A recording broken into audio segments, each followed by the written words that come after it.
Hello, everybody. Brad Swift here. Also, I write as a eco-fiction author, and in this year of 2025, an eco author of nonfiction. And I honestly don't know whether this video will ever see the light of day, but it's the first of the year. I don't know, it's the January the 13th or something like that. And it seemed like a good time to start to combine some of my as I call them, purpose projects. One is the One Cause, which is a Substack series. You may have found yourself to this video through that. One Cause, the series, the movie, excuse me, not the movie, not yet, who knows, maybe. But One Cause, the series, the book, and maybe the movement as well.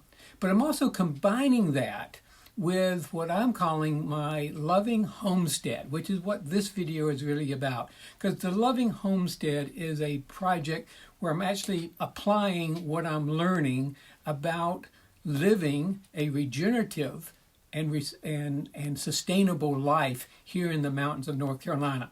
Now, the first thing I want you to know is I am so far from being an expert about living sustainably and regenerative. So if you're here for all the inside wisdom, well, maybe there'll be a little bit in there, but probably not a lot, because again, I'm in the experimental mode. I'm approaching this kind of as a scientist. I do have a background as a small animal veterinarian, so I do have a science background, but I'm really looking at this and really all of my life as an experiment.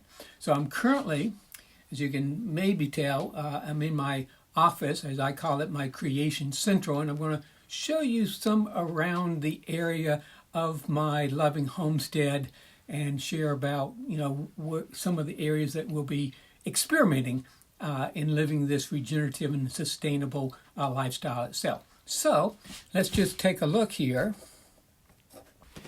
So again, I'm in the entranceway. This is where a lot of the magic happens, particularly right over there where I was a few minutes ago. This is my office, or my creation central, and you'll see some of my favorite companions. There's Rascal, who's kind of vegging out right now, and that's Luna, who's now getting a little nervous because she knows she's going to be on camera. There's my infrared sauna, which is warming up at the moment. And again, one of the things I just like to point out, this is my, as I affectionately call it, my avocado forest that I've been growing from seeds itself, and they're indoors right now, getting a good amount of sun, and they just got watered itself. And some of my books, many of my books, and several of my books that came back from a local bookstore that recently had to close down, and I'm still a little unhappy about that.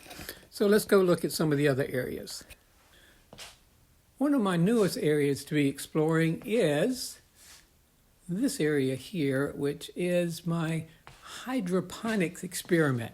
You'll see we've got some cherry tomatoes here and some lettuces that are about ready to be picked, and there was a small cherry tomato just starting right about there. And this is about to take a revamp. That was an aquarium. We had a beautiful golden goldfish living there. It's now part of the experiment. That will be changing here shortly because I don't think that looks that well, and it's performing just kind of so-so itself. I've now walked downstairs to the basement area. Welcome to my other laboratory. Again, this is where I've actually brought in some of the plants that were out in my garden area that were, before the frost hit them. You actually see some green peppers there that are going to probably be able to be picked very soon. And there's a little eggplant right there. This will also be changing quite a bit because I'm going to kind of expand the growing area here. We do have, this is probably the only major piece of equipment we have, which is third generation with my wife's grandfathers, and then it became her father's, and now it's ours. And, you know, just, again, what a typical garage looks like. We do try to recycle as much of our cardboard as we can. And we do have a little tiller there. It will probably not see the light of day for quite a while because I'm really committed to learning about permaculture.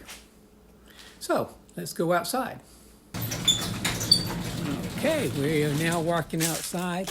We do burn a fair amount of wood. All of the wood that we burn it was naturally felled by nature, and of which a lot have failed recently, and you'll see we have some snow on the ground. Some snow on the ground. Not a lot, but enough to make it really beautiful. So we do burn wood, like I said, that's naturally felled itself. Here's some more of the wood that has come from the tropical storm Helene. And you'll also see, maybe, I don't know if you can see it because of the lighting itself, but there's quite a large tree there that I'm slowly reclaiming and cutting up as well. And one of the more successful areas here is our compost area that we do a lot of composting as well. And we'll just take a quick walk over here. This is the future home of what I think will be our permaculture food forest itself. This is pretty much natural at this point. We quit trying to have it be, a lawn area and let nature take its course, which has really helped quite a bit. And I'm going to show a sail here. You can't really see much about it. Again, it's wintertime. But this area here is a beautiful whole line of natural, I call them raspberries. They're actually wine berries. They're even tastier, much, a bit smaller than the raspberries, but beautiful. And again, just to kind of walk so you can see an area of our little loving homestead.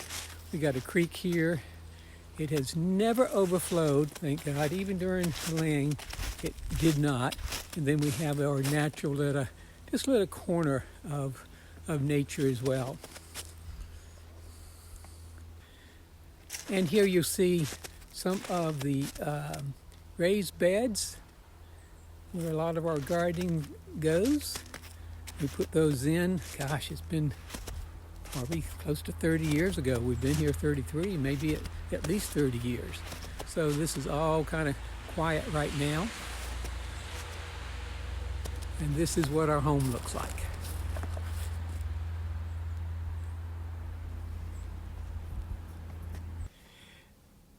I'm back indoors now, as you can tell, and one other area that we'll probably be doing some filming of and certainly some experimenting with is this is our, as I like to call it, our one-butt kitchen.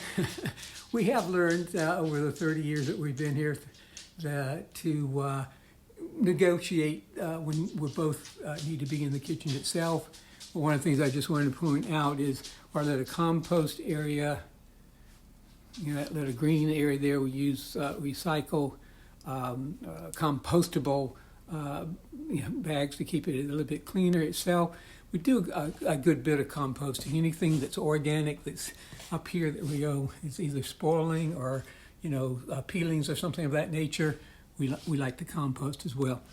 Since I'm a very strong believer in the power of food and natural food as possible as medicine, the whole Hippocrates approach to first do no harm and letting your food be your medicine. We'll probably do some more experimenting in this area as well. Okay, so Loving Homestead, day one. Let's see where we go.